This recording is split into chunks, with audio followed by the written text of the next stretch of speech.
commence. Donc une petite demi-heure de morale. On y va. Donc on en était, vous vous rappelez, on était... On était dans cette problématique-là de la mitzvah et d'études. On s'était arrêté là. Et pour résumer ce qui avait été dit la dernière fois, on avait dit que les mitzvot avaient un pouvoir protecteur, mais qui était limité au moment où on les exerçait, où on les faisait, et que la Torah, elle a un pouvoir protecteur absolument éternel, à jamais, qui dépasse le moment où il a été exercé. Et on avait expliqué que cette différence-là, ce distinguo, comme on disait des gens un peu snobs, vient de quoi? Vient du fait que la mitzvah est une mitzvah qui est liée au temps. L'acte est toujours inscrit dans la matière, il est lié au temps. Et donc il est soumis aux lois du temps. Et donc dès que j'ai fini la mitzvah, je suis sorti du temps de la mitzvah, donc je n'ai plus de mitzvah pour me protéger. C'est aussi simple que ça. Alors que l'étude de la Torah est sirlite, elle est intellectuelle, et puisqu'elle est intellectuelle, elle dépasse le temps, puisque le temps en vérité est une variation de l'esprit, du divin. Avant tout, le temps est une création. Il faut bien comprendre que le temps est une création. Le temps, c'est pas quelque chose d'absolu. C'est pas que Dieu a créé l'espace et le temps. C'est la première chose qu'il a créée d'après le Gaon de Vilna, c'est le temps. Bereshit, c'est le temps. C'est le temps universel, et Anochi Hashem, c'est le temps juif. Vous savez qu'il y a deux temps. Il y a un temps qui s'appelle le temps universel, dans lequel toute l'histoire de l'humanité va se développer. C'est le début de la création, c'est le temps. Et il y a un deuxième temps qui est le temps de Ham Israël, qui commence avec... Ah, merci beaucoup. Qui commence avec Anochi Hashem, avec les 10 commandements. On a un temps qui est une micro-histoire juive. Bon, c'est pas notre sujet, mais il y a vraiment deux temps. Et comment les deux temps, tout le secret du messianisme, c'est quand ces deux temps-là se rencontrent. Il faut bien comprendre ça. Quand le temps universel rencontre le temps juif, on est dans le Messie. Pour ça, certains ont voulu croire dans le sionisme, voir une figure messianique, puisque l'espérance judaïque du retour à Sion se manifestait dans l'histoire universelle. Bon, certains ont dit au contraire, c'est le plus grand masque. Bon, on ne va pas être dans. Mais en tous les cas, c'est vrai que quand vous avez rencontre du temps juif et du temps universel, à ce moment-là, vous avez Messie. Vous avez révélation du visage messianique. Mais la Torah, elle est plus profonde que le temps. Elle ne dépend pas du temps, puisqu'elle est conceptuelle, c'est l'esprit, c'est Sechel, dit le Maharal de Prague. Et que le Sechel n'est pas soumis au temps. Le Sechel n'est pas soumis au temps. Sylvain Lelouch, toi qui es réalisateur de films, tu as perdu ton instrument de travail? Il y a Claude et Sylvain, lui c'est le grand metteur en scène, grand cinéaste, mais qui a perdu sa caméra. Bon. On pourrait faire un film de ça. Quelqu'un qui peut faire un film et qui a perdu sa caméra. Alors ça dit, c'est paradoxal, ça peut louche dans les Bien sûr. Mais ça dépend, il y a plusieurs degrés de ces Shem Shamaï. Ça veut dire quoi les Shem Shamaï? Parce que bon, il y a L'olishma, yabolishma, il écrit l'olishma, yabolishma. La Torah a un pouvoir de protection, même si c'est pas ça. Là où la Torah devient une catastrophe, c'est quand la personne étudie pour détruire l'autre. Là, ça devient les canters, ce qu'on appelle Agma les canters. Tov chez l'onivra. Agma dit il aurait mieux fait de ne pas être créé celui-là. Mais quelqu'un qui étudie pour se faire un nom, pour être rab, ou pour être classe, ou pour être admiré par les autres, c'est pas bien. Mais c'est pas grave. C'est l'olishma, yabolishma. Elle dit l'olishma, yabolishma. Il y a des gens qui disent ça ne devient pas l'ishma. Il y en a, c'est une marche loquette. Il y a une vue qui dit que tu es obligé de passer par là. C'est une grande marche dans les. Il y en a qui disent non, le l'olishma, c'est pas bien. Mais tu es obligé de passer par l'olishma. Ça n'existe pas un homme qui est khatrila et complètement désintéressé. C'est comme l'ishma devient toujours l'ishma. Non. Non, mais sûr que non, c'est une étape à un moment donné, il faut grandir. À un moment donné, il faut arrêter d'un enfant. Il faut dire, ouais, ça me dirait longtemps. À un moment donné, il faut se dire, c'est pas possible de vouloir passer sa vie, à vouloir plaire aux autres, à vouloir prouver que je suis bon, que je suis beau, que je suis intelligent. À un moment donné, c'est gamin, ça. Quand on comprend un tout petit peu que c'est enfantin, mais c'est très dur, très très dur. Parce que la personne, elle fait toujours faire aux autres. C'est pour ça que pour arriver au lishma, c'est très important de prendre chaque jour un petit moment, ce qu'on appelle une bonne doute pour les chassidim, Cheshvan Nefesh, pour les Itaïm, ce que vous voulez, mais c'est la même chose. Vous prenez 10 minutes, tout seul.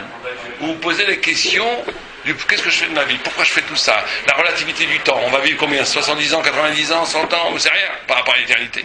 Donc de se redéfinir de façon, de redonner la perspective, la vraie perspective des choses, et de dire que c'est déjà tellement bête que je consacre ma vie à la Torah, et que je n'essaie pas de devenir un gadol. Je n'essaie pas de devenir un vrai Talmid Chacham, un vrai initié, un vrai tzaddik. C'est pas, il y avait un grave qu'on a connu, le Dr. Boina, qui disait en anglais, you have to play the big game, not the small game. Si vous jouez le jeu, essayez de jouer le grand jeu déjà. Pas même de jouer le petit jeu. Il faut jouer le grand jeu. Ça veut dire, essayez de... Alors ça, c'est un autre lishma qui va venir à l'ishma. Parce que j'ai la plus grande ambition, c'est de ne pas être ambitieux. Vous comprenez ? Ma plus grande ambition, c'est de ne pas être dans la mesquinerie de la petite ambition, d'être admiré, etc. Ouais. Par exemple, dans l'Agmara, l'exemple de Doeg et Achitophel. Eux, ils étudiaient pas pour casser l'autre. Ouais, alors. Ils étudiaient le lishma, et pourtant on voit que leur étude, elle les a pas du tout protégés. Oui, mais ça, quand on dit que la Torah elle protège, c'est pas absolu. Rien n'est absolu dans la vie. C'est comme un médicament. Ça protège. Mais si quelqu'un il étudie la Torah et qu'il jette de la Torah Eiffel, il va mourir. Ils étudient l'Ishma, Au début, oui, sûrement. Mais ils ont même pas parlé au Lamaba. Alors, ça c'est autre chose, ils ont fait une faute, ça c'est autre chose. Ça n'a aucun rapport. Et à un moment donné, tu fais une faute. Tu fais une faute très grave qui te fait perdre le Lamaba. Tu peux avoir étudié la Torah toute la vie, ça ne te protégera pas. Quand on dit protéger, c'est que ça fait un îlot de lumière autour de toi. Effectivement, qui t'empêche de faire des avéras aussi. Et qui te protège d'accidents extérieurs qui viendraient te menacer. Mais ça ne veut pas dire que, ça y est, maintenant tu es Superman, plus rien va t'arriver. C'est sûr que non. Tu as toujours la liberté de faire la faute ou pas, et il y a toujours la possibilité de recevoir une tuile sur la tête. Mais la probabilité de recevoir la tuile sur la tête est infiniment plus petite. Mais si tu as fait une très grosse faute la veille, tu recevras la tuile sur la tête, même si tu as étudié. Ou peut-être pas. En tous les cas, la Torah protège. Combien elle protège ? Comme un bouclier. Est-ce que ce bouclier est assez puissant pour empêcher de protéger du missile qui a été provoqué par la Vera, la Shonara que tu as fait sans t'en rendre compte hier ? C'est pas sûr. Non, on ne sait pas. Il n'y a que Dieu qui connaît les calculs. Mais nous, on connaît les faits. Les faits et que la Torah protège. Combien ? Il n'y a que Dieu qui sait. On sait que ça protège. Bien. Alors on continue. Ah, alors on va reprendre cette partie qui est en vérité. Donc, on était arrivé, ça c'est la première chose, on avait été arrivé, qu'est-ce qui était plus important, l'acte ou l'étude, vous vous souvenez ? Et on avait dit, on avait trois vues, la vue de Rabbi Tarfon, si je me souviens bien, non, il y avait Rabbi Akiva, non, Rabbi Akiva il disait que la Torah, c'est plus important, on va le reprendre ici, d'accord ? On reprend ici, au Pépère il y a un hôtel. Daraj Rabbi Menachem bar Rabbi Yossi, Ner Mitzvah Betorah, or... Il y a deux questions différentes. Non, on a fait ça. On a fait. Non, c'est Rabbi Tarfon, c'est ça. On est là. Ou Perek, Kama de Kiddushin. Ouais, d'Aflamen dans Kiddushin. Aya Rabbi Tarfon, Veskenim, Vebalet Bet Anetuza. Nishala, Sheela, Mifnem. Talmud Gadol ou Maaseh Gadol. Qu'est-ce qui est plus grand ? L'étude de la Torah ou l'acte ? Donc en vérité, nous, jusqu'à là, on a parlé dans le sens de la protection. Mais là, on pose une autre question. On pose qu'est-ce qui est plus fondamental, plus important de faire dans la vie ? C'est de réaliser des mitzvot ou d'étudier ? Qu'est-ce qui est le plus fort ? Alors, il y a trois vues là-dessus. La question, c'est conceptuelle ou actif. Talmud Gadol, Maaseh Gadol. Nana Rabbi Tarfon, Maaseh Gadol. Pour Rabbi Tarfon, c'est très simple. L'acte est plus important que l'étude. On va voir pourquoi. La pratique est plus... Rabbi Akiva Omer, Chas v'Shalom, Talmud Gadol. L'étude est beaucoup plus importante que l'action. Et il dit Chas v'Shalom ? Non. Kulam Amrou, Talmud Gadol, chez Talmud Mevil Yadei Maaseh. Les Chachamim ont dit, ça c'est tout à fait ambigu comme proposition, ils disent l'étude est plus importante parce qu'elle amène à l'acte. Donc ça veut dire que c'est l'acte qui est plus important quelque part, puisque le moyen pour arriver à une fin, normalement un moyen, c'est qu'un moyen. Bon, on va comprendre tout ça. Astari Rabbi Yossi Omer, Gadol Talmud Torah, chez Kadam, Lechala 40 Shana. Bon, alors il amène des vues là, que la Torah c'est plus important parce qu'elle a eu 40 ans d'ancienneté par rapport à la mitzvah de Chala. C'est qu'on a eu la mitzvah de Chala que quand on est rentré en Eretz Israël. Or, la Torah a été donnée 40 ans avant d'entrer en Eretz Israël. Ah bon, d'accord, c'est une bonne démonstration. Les Trouma ou les Maasrot, nous, Dalet Shana, et 54 ans avant la. Pourquoi 54 ans ? Et 14 ans de guerre de conquête, de partage. Voilà, il y a eu 7 ans de conquête et 7 ans de partage. On a été Chayav des Maasrot en Eretz Israël et des Troumot que 14 ans après avoir été rentré en Eretz Israël. Il fallait avoir la terre, 7 ans, il fallait après la partager. Le chiyuv de prendre le Maaser et les Trouman n'est tombé que 14 ans après la rentrée en Israël. Bon, et le Yovelot, pour le Yovel, combien d'années, celui qui s'est calculé L'UVL c'est 7 ans, c'est ça? Non, tous les 50 ans. Ah non, 49 de plus, ça fait... 50 de plus. 104 ans. 104 ans, 104 ans. 47. 54. 54 plus 104 ans. Que Shem Talmud Kodlema, c'est car Trila Dino Shel Adam Eno Ela Divrei Torah. Et la Gemara nous dit que de la même façon que le Talmud est plus important que l'acte pour cette vue-là, de la même façon, la première chose que Dieu te demande au ciel, c'est qu'est-ce que tu as étudié la Torah ou pas? Mais c'est quoi la démonstration du fait qu'on est attendu? Ça apporte. Non, c'est vrai que la Torah est plus ancienne. Elle est rentrée en vigueur avant, donc elle est plus importante. C'est une preuve qu'elle est plus importante. Pourquoi ce serait plus... Parce qu'elle passe avant, elle est primordiale. Le fait que chronologiquement elle est venue comme une première exigence avant d'autres exigences, montre qu'elle est. Non, mais la chronologie montre qu'elle est plus essentielle. Que sans ça, on ne peut pas. D'accord. Mais là, on nous dit que la première question que Dieu pose au monde futur, c'est ce que tu as consacré du temps à la Torah. Pourquoi est-ce que ça doit être la première question? Pourquoi on devrait dire. Pourquoi est-ce que c'est la première question? C'est l'essentiel. Ouais, parce que c'est essentiel, mais il y a une autre chose. C'est quoi? Quelqu'un peut dire une idée? C'est quoi la question? On dit que la première question sur laquelle Dieu te pose après la mort, c'est combien tu étudies la Torah. Tu es d'abord jugé sur ton étude de la Torah. La première chose. Pourquoi? Tu as cherché à... Non, parce que si... Attendez, hein? Tu as cherché à trouver un sens de ta vie? Bon, ça rejoint un peu ce que dit Maral. Il dit que l'éternité après la mort n'est que le résultat de la soif d'éternité que tu as eue ici. Or, la soif d'éternité, d'infini et de vérité que tu as eue ici, c'est pour ton étude de la Torah que tu la manifestes. Pourquoi pas pendant la mitzvah, justement? Non, la mitzvah, tu fais pas. La mitzvah, c'est pas une soif d'infini. La mitzvah, c'est d'être conforme à une exigence du haut, du très haut. Parce qu'on serait déjà jugé quand on arrive. La mitzvah, c'est pas une recherche. La mitzvah, tu exécutes, tu fais. Alors que la Torah, c'est une recherche. La Torah, c'est rechercher le sens, rechercher la vérité. On t'a pas volé, j'espère, Rabbi Silva? Non, est-ce qu'on sait que quand on arrive là, de toute façon, on étudie que la Torah qu'on a étudiée ici? Oh, en plus, il y a cette idée-là aussi, que tu vas développer au maximum tout ce que tu as étudié ici. Mais une troisième idée qui est très importante, c'est que tu es jugé comment tu juges. Vous savez que ça, c'est très important. Oh, parce que la façon dont tu as compris les choses, on va te comprendre. La façon dont tu étudies, tu développes en étudiant tout un faisceau d'intelligence qui t'est propre, qui va être en vérité ta carte de visite. Plus que ta carte de visite, le matériel avec lequel tu vas être disséqué après la mort. C'est avec ça qu'on va te juger. Comment tu as jugé les autres, mais comment tu as aussi envisagé les concepts, ça va te révéler au plus profond ton neshama, ton optique, ta façon de voir les choses, et cette façon de voir les choses, elle va être exactement le poids et la mesure qui va te juger. Bon. Non, mais justement, quand on étudie la Torah, on devient beaucoup plus sévère. Pas forcément. Non, c'est pas une question de sévère. Parce que ça a été sévère, c'est une question de tu vas ouvrir une façon de voir les choses. La Torah va te permettre d'accéder, l'étude de la Torah, d'accéder à ta vraie subjectivité, au sens, à ta vraie façon de voir les choses. Il n'y a que la Torah qui peut donner ça. Parce que quand tu es pas dans la Torah, tu en vérité s'en rend pas compte. Mais on ne fait que répéter des flashs qu'on a eus. On a vu un film, ça nous a beaucoup impressionné, on pense comme le film. On a lu un livre, ça nous a beaucoup impressionné, on pense comme le livre. On a lu des journaux, on est impressionné, on pense comme ça. On ne pense pas par nous-mêmes. Le monde ne te donne pas la possibilité de penser par toi-même. Tu es toujours manipulé par des systèmes de pensée. Quand tu arrives et c'est pour ça que la Torah, l'étude de la Gemara, elle est fondamentale. Parce que l'étude de la Gemara, elle désamorce toute idéologie. Dans la Gemara, il n'y a pas d'idéologie. Dans la Gemara, il y a de la pure pensée. Il n'y a pas d'idéologie. Une fois, j'ai étudié avec quelqu'un, il n'en pouvait plus. Il me dit, mais je ne suis pas un paysan, moi. Tu me parles de. Ce qui était extraordinaire, c'est que c'était un chiloni. Total. Et on avait réussi à l'intéresser au Tosfot.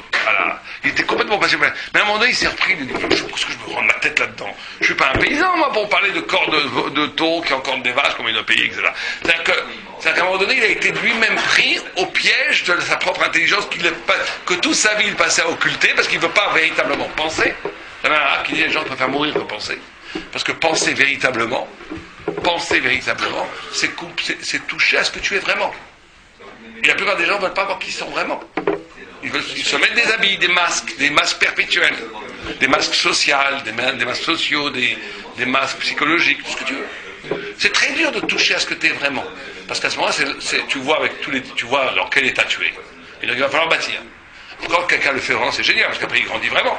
Ça lui a persuadé de grandir. Mais la plupart des gens, ils ne veulent pas. Donc l'étude te permet... Ouais. Là, vous avez dit que l'éternité spirituelle, elle dépend de sa soit l'éternité ici-bas. D'accord. Et donc ça dépend donc du lieu de la Torah. Ouais. Mais on voit par ailleurs que quand même, il y a des personnes qui ont cherché leur éternité spirituelle par la mitzvah de Tchouva. Et c'est pas la même mitzvah. Comment ils n'ont pas cherché la tchouva? Donc on voit que la mitzvah, elle a ce potentiel-là de... Oh, mais la tchouva, quelque part, la tchouva, c'est vrai qu'on peut gagner sur la mort en faisant tchouva avant la mort. Voilà. Ouais. Mais la tchouva, c'est une compréhension, c'est la Torah. La tchouva, c'est la compréhension. La preuve, c'est que quand Rabbi Eliezer ben Dourdaya, vous connaissez l'histoire, il est mort, là, le texte, il dit Rabbi Eliezer ben Dourdaya. En quoi il est Rabbi? Il ne connaissait pas la Torah. Il connaissait rien, alors pourquoi on l'appelle Rabbi? Vous n'avez pas répondu à la question. Si t'as bien écouté, j'ai répondu à la question. Vous n'avez pas répondu à la question de pourquoi il était Rabbi. Alors je vais répondre maintenant. Parce qu'en vérité, il a compris. Tu meurs pas. Tu fais pas de choses que l'avance, tu comprends pas. Donc il a compris très profondément la Torah pour mourir à ce point-là. Comprendre, c'est pas ce qu'on croit. Comprendre, c'est pas emmagasiner une connaissance. Comprendre, c'est combien tu es prêt à sacrifier pour quelque chose. C'est ça la vraie compréhension. La Gemara, elle dit que les femmes, elles ont droit à la maba. La Gemara, elle dit que la seule façon d'avoir la maba, c'est par l'étude de la Torah. L'étude de la Torah, que comme ça. La Gemara dit, les femmes de Bema Kaizahu, les femmes, pourquoi elles n'étudient pas la Torah? Comment elles peuvent avoir la maba? Et la Gemara, elle répond en poussant leur mari à étudier, ou en attendant leurs enfants à étudier. Alors il y en a qui donnent le pshat, elles sont associées à la Torah. Mais après, c'est très difficile. C'est une autre mitzvah qu'elles font. Mais en vérité, c'est pas ça. C'est que quand elles sont prêtes à sacrifier pour que son mari et son fils étudient la Torah, elles ont révélé par là qu'elles ont compris. Et c'est la compréhension là-bas, c'est pas la compréhension qu'on est ici. C'est des choses très profondes, très difficiles pour nous à comprendre. Il y a des gens qui vont étudier la Gemara toute la journée. Ils vont arriver en haut, on dit ici on n'a rien. On ne vous connaît pas. Comment on ne vous connaît pas? On ne vous connaît pas. Comment vous ne connaissez pas? J'ai le frac. Ah oui, mais ici ça ne rentre pas le frac. J'ai étudié toute la journée au collège. Mais oui, mais non. Pourquoi? Parce que vous n'avez jamais rien sacrifié pour rien que ça. Vous avez toujours fait socialement ce qu'il fallait faire. Vous avez fait plaisir à vos parents. Vous avez étudié pour recevoir un petit chèque à la fin du collège. Et en vérité, vous n'avez rien fait. Vous n'avez rien sacrifié pour. Mais d'accord, mais il a quand même étudié toute la journée. Non, c'est pas l'étude en Olamaba. La seule étude qui reste dans Olamaba, c'est combien tu as été prêt à donner pour. C'est tout ce qui reste. Quelqu'un qui vit sans rien sacrifier. La seule, combien tu es prêt à donner de ton argent, de ton sang, de ta vie pour cette vérité. De ton sommeil pour cette vérité. Donc c'est pas je comprends pas. Attends, pas tout ça. Comment? Non, c'est combien tu es prêt à donner pour eux. Non. Pour la Torah, c'est-à-dire que combien cette vérité elle t'est chère, au point où tu dis, moi, je ne sacrifie pas cette vérité. Je sais que c'est la vérité. Je donne, je veux comprendre ça et je veux approfondir. Combien je suis prêt à investir? Alors on explique aussi ceux qui donnent de l'argent, comment ils vont la maba. On dit que ceux qui ont donné l'argent aux yeshivot, ils ont le même mérite que ceux que le Rosh Yeshiva, et qui vont se trouver à la maba avec le Birkat Shuvah et le Chometz Chaim.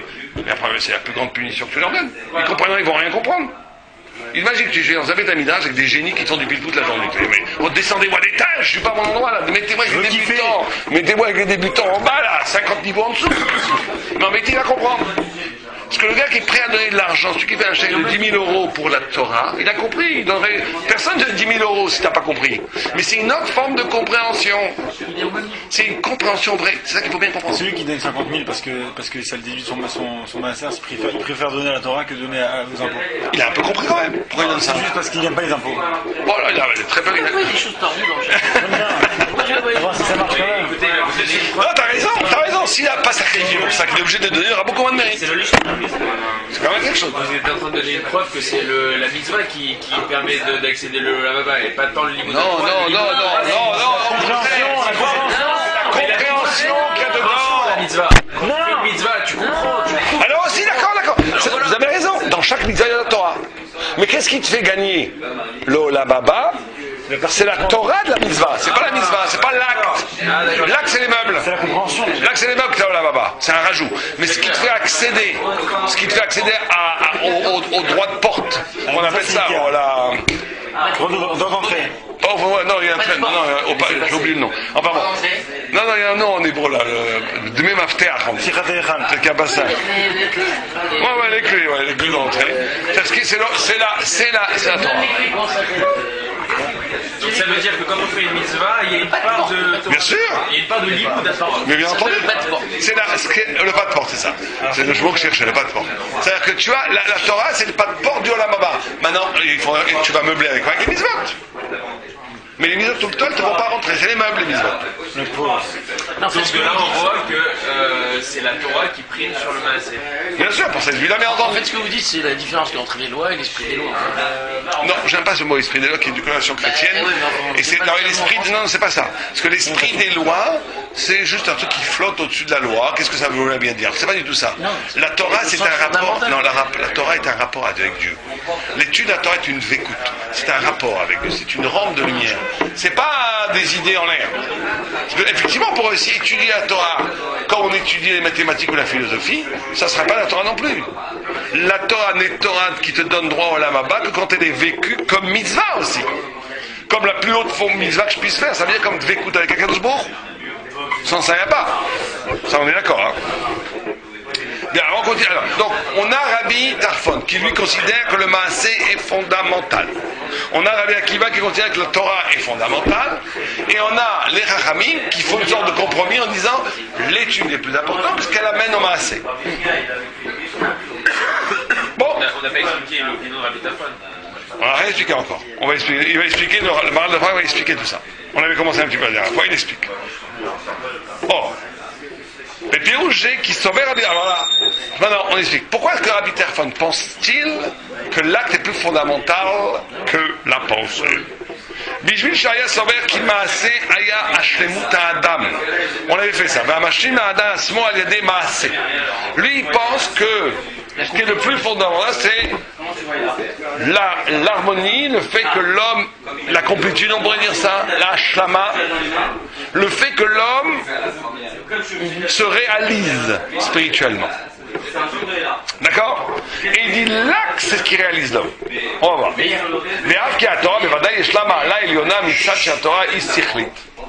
Alors ce que dit ici le Maral, c'est intéressant. Il dit que même Rabbi Tarfon est d'accord que la Torah est infiniment plus haute que la mitzvah. Il dit Rabbi Tarfon est d'accord avec ça, que la Torah est plus haute que la mitzvah.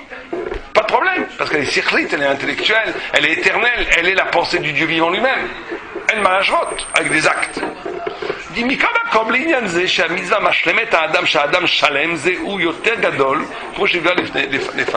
dit quoi? Il dit t'as raison, mais au niveau de comment la mitzvah peut parfaire un homme, la mitzvah a plus d'affect pour parfaire un homme que l'étude. C'est un peu de Rabbi Tarfon. Dis-moi, il amène un exemple. C'est pas évident, on va Rabbi Akiva n'est pas d'accord. Dis-moi, qui avshaya yoter nichshav min alechem. Même si le vin, il est quand même beaucoup. Prenez un Château Margaux, bouteille de Château Margaux, ou Smith Lafitte, caché à les méadrines, c'est quand même plus classe qu'une baguette. D'abord, ça coûte 100 fois plus cher. Si la bouteille 100 €, la baguette 1 €. Donc on voit bien que c'est beaucoup plus noble le vin. Mais alors, si je vous dis vous devez partir 15 jours dans une île déserte et vous avez le choix de prendre 100 baguettes ou 100 bouteilles de vin, que vous allez prendre 100 baguettes. Pourquoi? Parce que 100 avec le vin, vous ne pouvez pas vivre, avec le vin, vous allez crever. Alors qu'avec les baguettes, on peut vivre, même difficilement, mais on peut vivre 10 jours, 1 mois dans le cœur. Je disais avec 100 bouteilles de vin, c'est de toi. כי הדין הזה, כי שהיד יותר נחשב מן הלחם, כי היד משמח אלוקים ואנשים. Même si le vin, effectivement, est plus important parce qu'il rend joyeux, on voit comment il rend joyeux le Rabbi Thierry. Il rend joyeux, avant d'avoir bu, il est déjà sous du vin, ta terre. T'es un vrai connaisseur. T'es un vrai connaisseur. Il a dû survivre, il a pas été.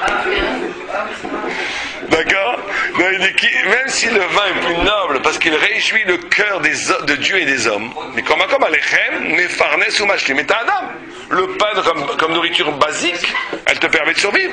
L'efficace, Malat Alechem Shebo Yushram Adam Yoter Elion Minayai. C'est comme l'air. L'air, quand il est gratuit, il vaut rien, mais il est la chose la plus essentielle pour la vie. Ouais, plus quelque chose est essentiel à la vie, moins elle vaut. Le plus essentiel pour la vie, c'est l'air, il est gratuit. Après, le plus, c'est l'eau. L'eau, c'est pas cher du tout. Après, le pain, c'est encore un peu plus cher, mais c'est pas mal. Et moins, et plus c'est superflu, comme le foie gras ou des choses comme ça, plus c'est cher. C'est comme ça. C'est ça que la Torah de base, non? Non, on est en train de faire une Non. La Torah, c'est gratuit. que la Torah, c'est... Non, au contraire, on dit que la Torah c'est comme le vin là. La mitzvah c'est le pain. La mitzvah c'est le pain et la Torah c'est le vin. Donc Rabbi Tarfon il te dit, je suis d'accord avec toi que la mitzvah a une dimension spirituelle infiniment plus grande que l'acte. D'accord ? Mais par contre, la mitzvah est un impératif existentiel d'un point de vue spirituel, beaucoup plus premier, évident, immédiat que l'étude de la Torah. Ça c'est Rabbi Tarfon. C'est pour ça qu'il te dit, si je choix entre faire les deux, fais d'abord fait. Parce que le faire, c'est le pain spirituel quotidien qui permet à te donner la vie et de la complétude et de te parfaire. L'étude, c'est un plus spirituel qui va te permettre de t'élever. Mais avant de t'élever, il faut que tu sois, et tu ne peux être qu'avec la mitzvah. Ah oui, mais ça vaut rien, ça. Ça, c'est la mort. Celui qui étudie son éveil, c'est celui qui beurrait que du vin. Celui qui beurrait que du vin. Il mourrait au bout de quelques semaines. Ah ben justement, c'est pas la Torah. Naaseh benishma. La Torah, c'est de comprendre que l'obligation de faire le bien est plus importante que l'intelligence. Très important ça. Naaseh benishma. On fera et on comprendra. Pourquoi ? Parce que l'obligation, tu ne choisis pas le bien, tu es choisi par le bien. Si tu choisis le bien, c'est que tu te poses comme un être absolu qui va lui-même légiférer sur la morale. Or l'éthique, elle t'oblige. C'est pas toi que tu choisis pas l'éthique. Un enfant qui meurt de faim, il vient te demander à manger maintenant.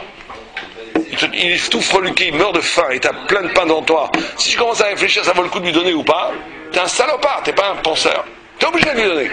Ah, j'ai pas envie de donner, je t'ai obligé. Pourquoi ? Parce que l'autre, l'éthique, elle t'oblige. C'est l'essence même de l'éthique. Elle t'ouvre à une dimension d'infini qui te dépasse. Dès que tu es dans une situation de maîtrise, où c'est moi qui décide ce qui est bien ou pas bien, fiche-toi le camp. Fais toutes les affaires. On ne veut pas des gens comme ça. On préfère quelqu'un qui se laisse aller au péché plutôt que quelqu'un qui solennellement va décider qu'est-ce que le bien et le mal. On n'en veut pas ces gens-là. C'est le pire de tout. C'est un esprit goy. Le juif, il est obligé. Ça, c'est le juif anti-juif. Ouais. Il est obligé. Ça veut dire quoi ? C'est le juif a compris que l'obligation, que la responsabilité est plus fondamentale que la liberté. La liberté elle est seconde par rapport à l'obligation. Je suis né pour quelque chose. Et bon, ça renvoie à plein de choses, ça. Si le monde, effectivement, il est né du hasard, alors la liberté est première. Mais si le monde il a été créé pour quelque chose, c'est que j'ai été créé pour quelque chose, donc fondamentalement, je suis responsable avant d'être libre. Ces gens-là qui posent qu'est-ce qui est plus important, la liberté et la responsabilité, il faut penser les choses à leur racine. Si le monde est un accident du hasard, donc je suis qui pense que la liberté est supérieure à la responsabilité, parce que la responsabilité c'est une invention humaine qui n'a pas grand intérêt, chacun fait ce qu'il veut, on est libre. Mais si tu penses que le monde a été créé, donc il a été créé pas stam, il a été créé avec une visée. Et cette visée, elle est aussi bien universelle qu'individuelle. Il t'a créé le monde pour un sens, il a créé chacun d'entre nous pour une mission. Donc on est obligé avant d'être libre. C'est très clair. Donc on ne peut pas être croyant et penser que la liberté est le plus fondamentale. Et on ne peut pas être athée et matérialiste à fond en pensant que la responsabilité est le plus importante. C'est illogique. Il faut être cohérent. C'est pas cohérent. Si on est croyant, la responsabilité est plus fondamentale que la liberté. Bien, en tous les cas, il te dit ça. Donc cette idée-là, que le pain, il complète l'homme, et même si le vin est plus haut, plus noble que le pain, c'est qu'une tosefet madrega. L'étude de la Torah va te rajouter une dimension spirituelle que tu n'as pas sans la Torah. Mais comme c'est un rajout, c'est moins fondamental que ce qui te constitue essentiellement qu'est la mitzvah. C'est pour ça que lui il pense que la mitzvah, elle est plus importante, pas plus forte, mais elle est plus immédiate, plus urgente, on va dire, plus urgente. Elle doit s'exercer de façon plus urgente que l'étude. De quelqu'un qui fait des mitzvot, entre guillemets, sans étudier, il va s'essouffler. Ouais. Peut-être, sûrement, c'est pas très haut comme niveau, mais il va vivre. Mais il y a un moment où il va s'arrêter de faire. Non, pas forcément. Il y a plein de gens qui font, regarde tous les gens autour de toi qui font, qui n'ont jamais enseigné, qui n'ont jamais étudié. Hein. Il y a des gens, ils vont à l'émission le minyan tous les matins, ils font toutes des mitzvot, ils sont très méticuleux, ils rentrent à un cours, ils dorment, systématiquement. Ils ne sont pas intéressés par la chose intellectuelle. D'après on a l'impression qu'il y en a un qui se réfère au Lamazé et qui se réfère au Lamaba. Celui qui dit que les mitzvot, c'est plus Tu peux te dire comme ça. Parce que c'est important dans ce monde de se construire. De manger du pain. Et l'autre dit oui, mais quand tu vas arriver au Lamaba, on va te poser la question ce que tu as étudié. Donc pourquoi on ne dit pas tout simplement que dans la mazé, parce que c'est pas la mazé, il n'y a pas besoin de mitzvot non plus. Hein. Il y a des milliards de goïms qui peuvent vivre un très bon Olamazé sans avoir de mitzvot. Non, je parle pas de profiter de Olamazé. Je dis que dans ce monde-ci, dans cette vie-ci, dans cette vie-là, on a besoin de pain pour pouvoir survivre. Toi, tu veux dire que les mitzvot ici t'accomplissent comme maître spirituel sur terre, alors que la mitzvah te donne ton éternité dans le Lamaba. Ça tu veux dire L'étude. L'étude, ouais. T'as raison, ça c'est sûr. C'est ce qu'il dit. C'est ce qu'il dit. Ok, on finit, il reste 1 minute, on essaie de faire une demi-heure tous les matins, donc on va être... Non, mais les deux avis, c'est pas tellement contradictoire, quoi. Si, parce qu'il va te dire maintenant, qu'est-ce que tu favorises dans les... C'est ça la machloket.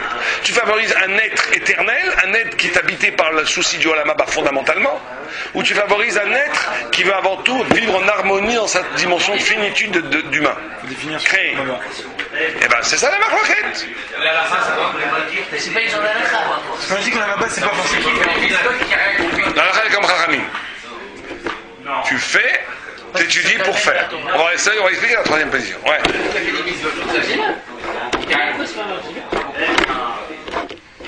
Impossible. Il a compris quelque chose. On ne fait pas les mitzvot comme des robots. Il a fait le mitzvot parce que...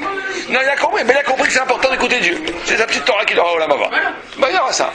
Il aura un tout petit tiroir au Lamaba. Cet homme a compris que c'est important d'écouter Dieu. Il a compris ça. C'est un concept. Personne ne fait les choses sans concept. Sinon, c'est un choté. Choté, il n'est pas tour des mitzvot.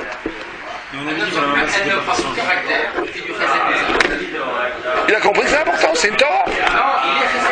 Non, ça n'existe pas ça. Il n'y a pas d'être. Si tu es, c'est que tu comprends. Tu as intellectualisé ça, tu as rationalisé. Même en plus cette notion d'inné, c'est pas du tout évident parce que le Gaon de Vilna dit que toutes nos bonnes qualités innées, elles viennent de comment on a vécu dans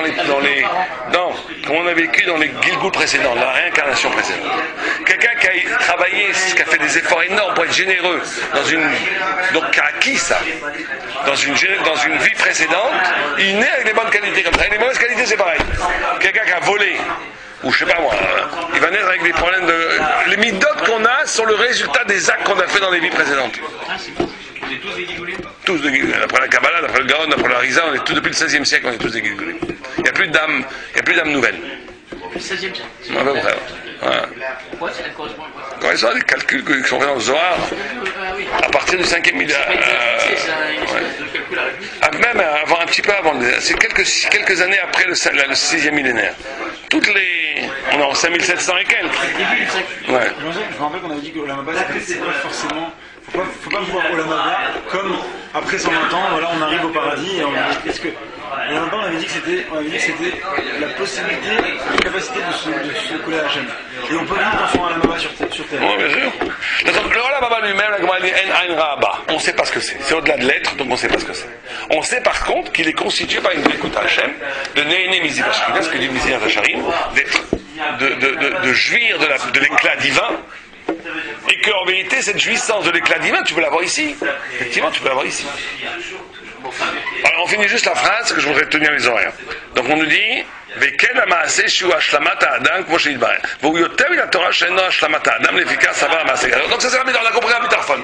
Demain, on verra ce que disait Rabbi Akiva, si Dieu veut.